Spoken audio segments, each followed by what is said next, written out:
আলিপুরদুয়ারে নদী দূষণ, জয়গার জঞ্জাল জমছে তোরসায়। জয়গা উন্নয়ন পর্ষদের বিরুদ্ধে উদাসীনতার অভিযোগ, উদ্বেগে পরিবেশ প্রেমীরা।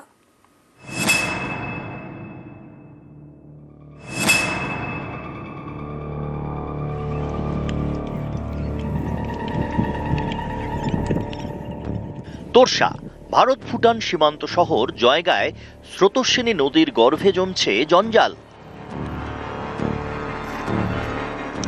এখানে ওখানে ময়লার স্তূপ, কোথাও প্লাস্টিক, কোথাও প্রাণীর পচা দেহ,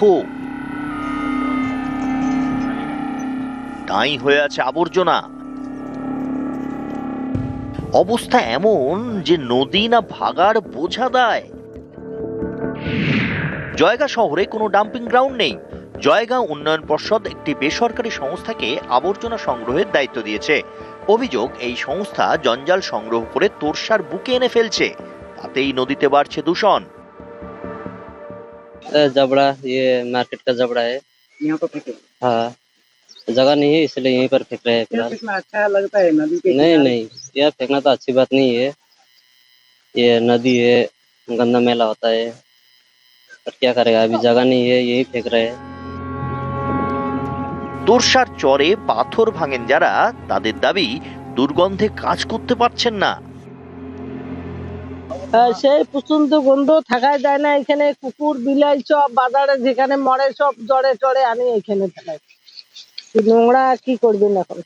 কে ফেলছে এগুলা? ওই তো সুপার ফেলাইতেছে, ওই যে গাড়ি গাড়ি আনবেনছে, 2 গাড়ি আসে। নদীর জল এখন, এটা নদীর জল ব্যবহার করা যায় না। কষ্ট হয়, বাধাও মানে না যে বলে এখানে ফেলার না, কুকুর বিলাই যা মরে এখানে আনি ফেলায়। কারা ফেলে এই নোংরা গুলা? ওই সুপার। তোমরা তো এই নদীর জলের ব্যবহারও করতে পারো না। না,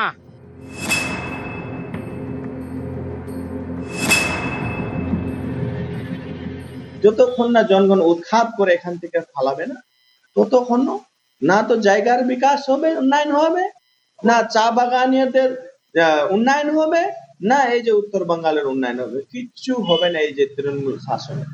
তুরসা নদীর যেভাবে ডাম্পিং গ্রাউন্ডের মতন করিয়ে দিয়েছে, বাবা কি বলবো বলুন তো। আমরা ইমিডিয়েট সেখানে বলে দিয়েছি ওখানে আর ডাম্প করা যাবে না, এটা বলে দেওয়া হয়েছে।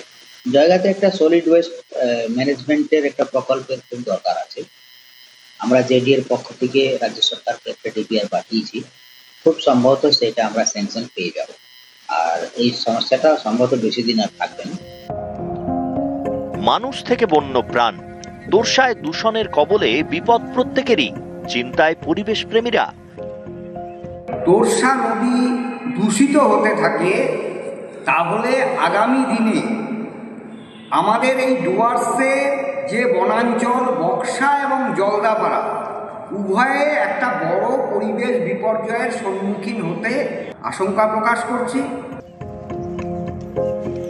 আলিপুরদুয়ার থেকে রাজকুমার কর্মকার, নিউজ 18 বাংলা।